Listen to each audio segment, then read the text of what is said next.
Every year, when my birthday comes around, I usually think about cakes, presents, and hanging out with friends. But this year was completely different. 3 months before my 18th birthday, I looked at my study goals and panicked. My biggest dream was to apply for a top economic university, which required a minimum IELTS score of 7 to guarantee my admission. However, my English level at that time was barely a 5.5. I looked at the calendar. I had exactly 90 days left before the big exam. That night, I made a crazy but firm decision. I sat at my desk and wrote a big note on the wall: IELTS 7 or no 18th birthday party.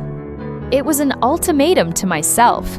Turning 18 is a huge milestone, and I didn't want to enter adulthood with unfulfilled promises.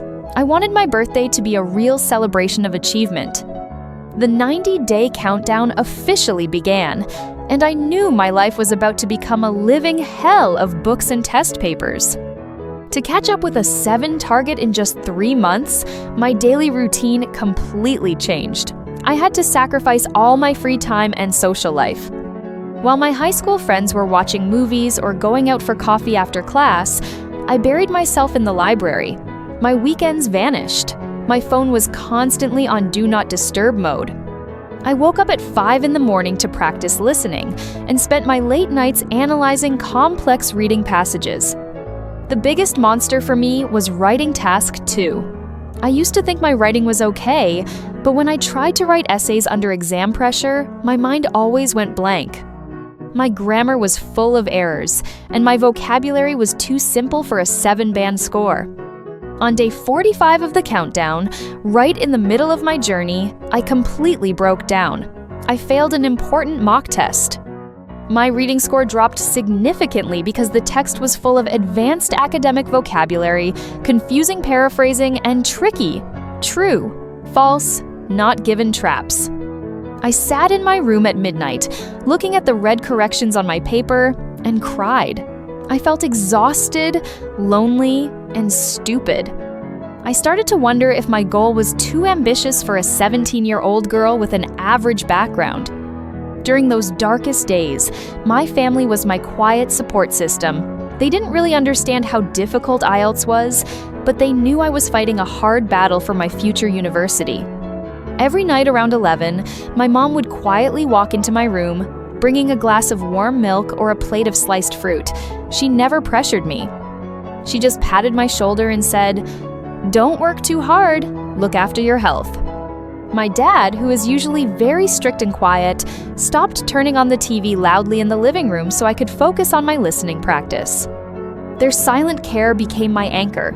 Every time I wanted to close my notebook and give up, I looked at the glass of milk on my desk and thought about how hard my parents worked to support my education.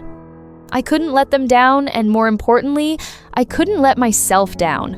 I wiped my tears, opened a new practice test, and continued to fix my mistakes. Fast forward to the exam day, which was exactly 1 week before my birthday. The atmosphere in the test room was freezing and stressful, but as I put on my headphones and looked at the computer screen, a strange calmness rushed through my veins.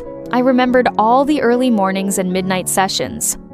I did my best, focusing on every single multiple choice question and essay paragraph. The waiting period was pure torture. On the exact day I turned 18, I couldn't even enjoy my birthday. I was a nervous wreck, constantly checking my phone every 5 minutes. Finally, at exactly 4 p.m., my phone vibrated with a sudden notification. It was an official message from the IELTS test center. My heart stopped. With shaking fingers, I opened the link and logged into the portal. The results popped up on the screen. Listening, 7.5. Reading, 7.5. Writing, 6.5. Speaking, 6.5. Overall, band score, 7. I stared at the numbers in absolute shock, and then I burst into tears.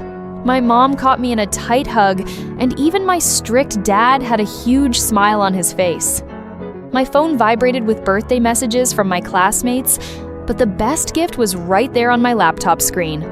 I had actually done it. 90 days of non-stop hard work and pushing my limits had finally paid off. I entered adulthood not with anxiety about the future, but as a warrior who conquered her own dream and opened the door to her dream university.